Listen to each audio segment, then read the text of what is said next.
ಇಂದೇ ಡೌನ್ಲೋಡ್ ಮಾಡಿ ಮತ್ತು ನಿಮ್ಮ ನೆಚ್ಚಿನ ಶೋಗಳನ್ನು ಆನಂದಿಸಿ.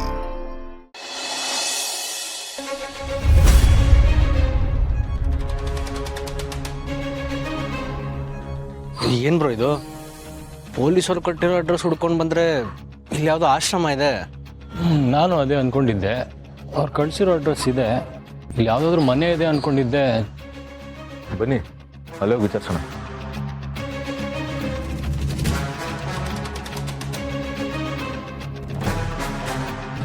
ಏನು ಸರ್, ಏನಾಗಬೇಕಿತ್ತು? ಇವ್ರ ಬಗ್ಗೆ ವಿಚಾರಿಸೋಣ ಅಂತ ಬಂದ್ವಿ. ಓ, ನೀವು ಅವಿನಾಶ್ ಅವರಾ? ಹೌದು. ಇನ್ಸ್ಪೆಕ್ಟರ್ ಕಾಲ್ ಮಾಡಿದ್ರು ನೀವು ಬರ್ತೀರಾ ಅಂತ. ಇವ್ರ ಬಗ್ಗೆ ನಿಮಗೆ ಗೊತ್ತಾ? ಚೆನ್ನಾಗಿ ಗೊತ್ತು. ಇವ್ರು ಇದ್ದಿದ್ದೇ ಇಲ್ಲಿ. ಇಲ್ಲಿದ್ರ ಅಂದ್ರೆ ಇವ್ರಿಗೆ ಮನೆ ಸಂಬಂಧಿಕರು ಯಾರು ಇರ್ಲಿಲ್ವಾ? ಇಲ್ಲ ಸರ್, ಅವರು ಸುಮಾರು 25 ವರ್ಷದಿಂದ ಇದೇ ಆಶ್ರಮದಲ್ಲಿದ್ರು. 25 ವರ್ಷನ? ಇವ್ರನ್ನ ಇಲ್ಲಿ ಯಾರು ತಂದುಬಿಟ್ರು? ಇವ್ರ ಅನಾಥರ ಇಲ್ವೋ ಗೊತ್ತಿಲ್ಲ. ಇವ್ರನ್ನ ನಮ್ಮ ಹತ್ರ ಬಿಟ್ಟಿದ್ದು ಇನ್ನೊಂದು ಆಶ್ರಮದವರು. ಅವ್ರಿಗೆ ನೆನಪಿನ ಶಕ್ತಿ ಕಮ್ಮಿ, ಯಾರೊಂದಿಗೂ ಹೆಚ್ಚು ಮಾತಾಡೋದಿಲ್ಲ. ಅಕಸ್ಮಾತ್ ಮಾತಾಡಿದ್ರು ಒಂದೆರಡು ಮಾತು ಅಷ್ಟೇ. ಯಾವಾಗಲೂ ಏನೋ ನೆನೆಸ್ಕೊಂಡು ಅಳ್ತಿರ್ತಾರೆ, ದುಃಖ ಪಡ್ತಾರೆ, ಮತ್ತೆ ಹಾಡ್ತಿರ್ತಾರೆ, ಚಿತ್ರ ಕೂಡ ಬರೀತಾರೆ. ಅಂದ್ರೆ ಅವ್ರು ಇಲ್ಲಿಗೆ ಬಂದಾಗಿಂದ ಅವ್ರಿಗೆ ನೆನಪಿನ ಶಕ್ತಿ ಇಲ್ವಾ? ಅವ್ರ ಬಗ್ಗೆ ಏನು ಹೇಳ್ಕೊಂಡೇ ಇಲ್ವಾ? ಇಲ್ಲ ಸರ್, ಏನೂ ಹೇಳ್ಕೊಂಡಿಲ್ಲ. ಅವ್ರು ಇಲ್ಲಿಗೆ ಬಂದರು, ಇಲ್ಲಿದ್ದಾರೆ ಅನ್ನೋದು ಬಿಟ್ರೆ ಬೇರೆ ಏನೂ ಗೊತ್ತಿಲ್ಲ. ನಾವು ಕೂಡ ಅವ್ರ ಫ್ಯಾಮಿಲಿಯನ್ನ ಹುಡ್ಸೋದು ಪ್ರಯತ್ನ ಪಟ್ವಿ, ಆದರೆ ಅದಾಗಿಲ್ಲ. ಅವ್ರಿಗೇನೋ ಟ್ರೀಟ್ಮೆಂಟ್ ಕೊಡಿಸ್ಲಿಲ್ವಾ? ನಮ್ಮ ಕೈಲಾದ ಮಟ್ಟಿಗೆ ಪ್ರಯತ್ನ ಪಟ್ವಿ ಸರ್, ಆದರೆ ನಮಗೆ ಬರೋ ಫಂಡ್ಸು ತುಂಬ ಕಮ್ಮಿ. ಇದ್ದಿದ್ರಲ್ಲೇ ನಮ್ಮ ಕೈಲಿ ಎಷ್ಟಾಗುತ್ತೋ ಅಷ್ಟು ಅವ್ರನ್ನ ಆರೈಕೆ ಮಾಡಿದ್ದೀವಿ. ಒಂದಿನ ಇದ್ದಕ್ಕಿದ್ದಂಗೆ ಅವ್ರು ಕಾಣಲಿಲ್ಲ. ನಾವು ಎಲ್ಲ ಕಡೆ ಹುಡುಕ್ಸಿದ್ವಿ. ಆಗ ಪೊಲೀಸ್ನವ್ರು ಫೋನ್ ಮಾಡಿ ನಿಮ್ಮ ಬಗ್ಗೆ ಹೇಳಿದರು. ಅವರು ನಿಮ್ಮನೇಲಿದ್ದಾರಾ? ಹೌದು, ನಮ್ಮನೇಲೇ ಇದ್ದಾರೆ. ಸರಿ ಸರ್, ಅವ್ರು ನೋಡ್ಕೊಳ್ಳೋಕ್ಕೆ ನಿಮ್ಗೆ ಯಾಕೆ ಕಷ್ಟ? ನೀವು ಯಾವಾಗ ಬೇಕಾದ್ರೆ ಅವ್ರನ್ನ ತಂದು ಬಿಡ್ಬೋದು.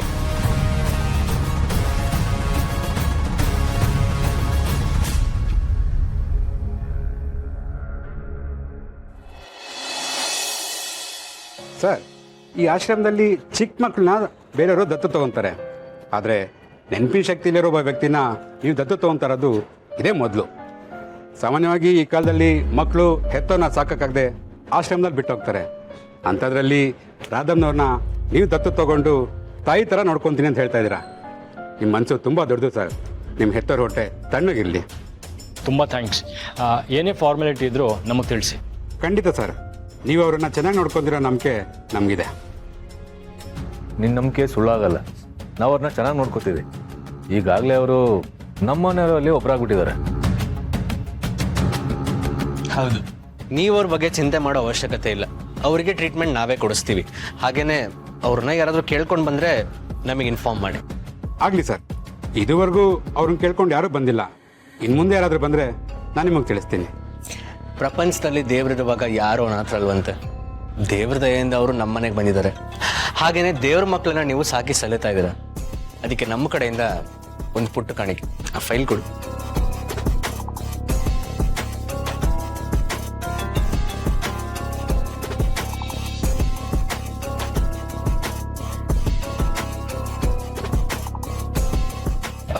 ಫಂಡ್ಸ್ ಇಲ್ಲ ಅಂತ ಚಿಂತೆ ಮಾಡಬೇಡಿ. ನಾವು ಕೆಲವೊಂದು NGO ಜೊತೆ ಮಾತಾಡಿ ನಿಮ್ಮ ಆಶ್ರಮನ ಟೈಅಪ್ ಮಾಡೋಕ್ಕೆ ಹೇಳ್ತೀವಿ. ಆಶ್ರಮದಲ್ಲಿ ಯಾವುದೇ ಸಮಸ್ಯೆ ಇದ್ರೂ ನಮಗೆ ಕಾಲ್ ಮಾಡಿ. ಆಗಲಿ ಸರ್, ನಿಮ್ಮಿಂದ ತುಂಬ ಉಪಕಾರ ಆಯಿತು. ಹಾಗೇನೆ ಅವ್ರಿಗೆ ಸಂಬಂಧಪಟ್ಟಿರೋ ಥಿಂಗ್ಸ್ ಏನಾದರೂ ಇದೆಯಾ? ಹೌದು ಸರ್, ಎಲ್ಲ ರೆಡಿ ಇದೆ, ಕೊಟ್ಬಿಡು. ಬ್ರೋ,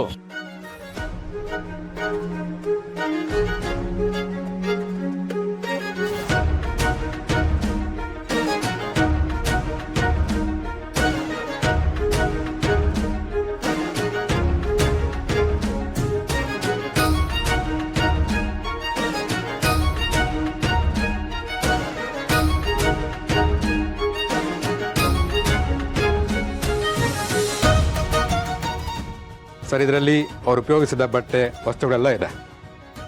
ಸರಿ, ಹಾಗಿದ್ರೆ ನಾವಿನ್ನು ಹೊರಡ್ತೀವಿ. ಸರಿ, ರಾಧಮ್ನವ್ರನ್ನ ಕೇಳಿದೆ ಅಂತ ಹೇಳಿ. ಅವರು ಅಲ್ಲಿ ಚೆನ್ನಾಗಿದ್ರೆ ಇಲ್ಲಿ ನಮಗೆಲ್ಲ ಒಂಥರ ಸಮಾಧಾನ. ಹೋಗಿ ಬನ್ನಿ.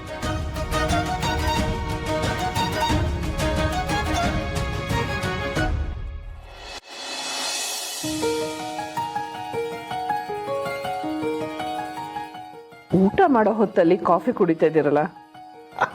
ಅದಕ್ಕೆ ಹೊರಗಡೆ ಮಳೆ ಬರ್ತಿದೆ, ಗಾಳಿ ತಂಪಾಗಿ ಬೀಸ್ತಿದೆ.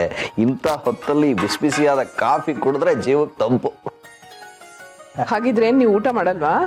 ಅಲ್ಲ ಅದು ಈಗಕ್ಕೆ ಊಟ ಮಕ್ಕಳು ಬಂದ್ಬಿಡ್ಲಿ, ಆಮೇಲೆ ಎಲ್ಲರೂ ಒಟ್ಟಿಗೆ ಊಟ ಮಾಡಿದ್ರಾಯ್ತು. ಅಂದಾಗೆ ಅವ್ರು ಹೇಗಿದ್ದಾರೆ? ಆರಾಮಾಗಿದ್ದಾರೆ ತಾನೆ? ಚೆನ್ನಾಗಿದ್ದಾರೆ ಮಾಧವ್ ಅವರೇ. ಅವಿ ನನಗೂ ಫೋನ್ ಮಾಡಿದ್ದ, ಅವ್ರ ಬಗ್ಗೆ ಎಲ್ಲ ವಿಷಯನೂ ಹೇಳ್ದ. ನೀವು ಒಳ್ಳೆ ನಿರ್ಧಾರನೇ ತೊಗೊಂಡಿದ್ದೀರ. ಅದಕ್ಕೆ ಅವರು ಈ ಮನೇಲಿ ಇರಲಿ ಬಿಡಿ, ಅವ್ರಿಗೆ ಒಳ್ಳೆ ಕಡೆ ಟ್ರೀಟ್ಮೆಂಟ್ ಕೊಡ್ಸೋಣ.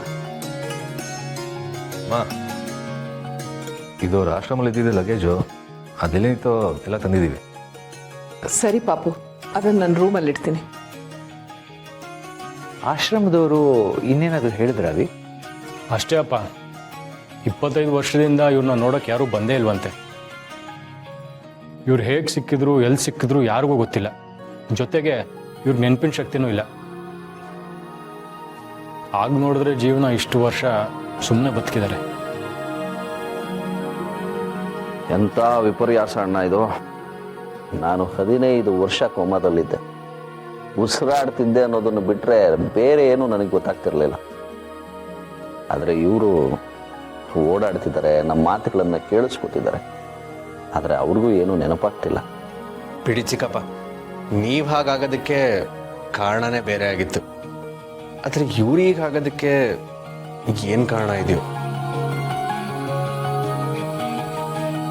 ಮಾಧವ್ ಅವರೇ, ಇನ್ನು ಮುಂದೆ ಅವರು ಕೂಡ ಈ ಮನೇಲಿ ಒಬ್ಬರಾಗಿರ್ತಾರೆ. ನಿಮ್ಗೇನೋ ಅಭ್ಯಂತರ ಇಲ್ಲ ತಾನೆ? ಚೇಚೆ, ಯಾಕೆ ಹಾಗೆ ಕೇಳ್ತೀರಿ? ಖಂಡಿತ ನನಗೆ ಯಾವ ಅಭ್ಯಂತರನೂ ಇಲ್ಲ. ಹಾಗಲ್ಲ, ಈಗ ಮನೆ ಪರಿಸ್ಥಿತಿ ಸರಿ ಇಲ್ಲ, ಮನೇಲಿ ಏನೇನೋ ನಡೀತಾ ಇದೆ. ಅಂಥದ್ರಲ್ಲಿ ಅವ್ರನ್ನೂ ಈ ಮನೆಯಲ್ಲಿ ಇಟ್ಕೊಂಡ್ರೆ ನೀವೇನಾದರೂ ಹೇಳ್ತೀರಾ ಅಂತ ಅಂದ್ಕೊಂಡೆ. ಮನೆ ಪರಿಸ್ಥಿತಿಗಳು ನಮಗೆ ಸಂಬಂಧಪಟ್ಟಿದ್ದು, ಅದಕ್ಕೂ ಅವರಿಗೂ ಯಾವುದೇ ಲಿಂಕ್ ಇಲ್ಲ. ನಾವೆಲ್ಲ ಹೇಗಿರ್ತೀವೋ ಅವರು ಹಾಗೆ ಇರಲಿ. ಅವರ ಟ್ರೀಟ್ಮೆಂಟ್ ಕಡೆ ಗಮನ ಕೊಡೋಣ, ನೋಡೋಣ. ಮುಂದೊಂದು ದಿನ ಅವ್ರ ಹಣೆ ಬರೋದಲ್ಲಿದ್ದರೆ ಅವ್ರ ಕಡೆಯವ್ರು ಯಾರಾದರೂ ಸಿಕ್ಕಿದ್ರು ಸಿಗ್ಬೋದು. ಸರಿ, ನೀವೆಲ್ಲರೂ ಕೈಕಾಲು ತೊಳ್ಕೊಂಬನ್ನಿ, ಊಟ ಮಾಡೋರಂತೆ. ಅಮ್ಮ, ನಾನು ಹೊಡ್ತೀನಿ. ಹೊರಡೋದೆಲ್ಲ ಇಲ್ಲ, ಬಾ ನಾವು ಒಂದು ಆಟ ಆಡೋಣ. ಹಾಂ, ಈಗಾಗಲೇ ಲೇಟ್ ಆಗಿದೆ. ಇನ್ನೂ ಸ್ವಲ್ಪ ಲೇಟಾಗಿ ಹೋದರೆ ನನ್ನ ಹೆಂಡತಿ ಆಟ ಆಡಿಸ್ತಾಳೆ ಅಷ್ಟೇ.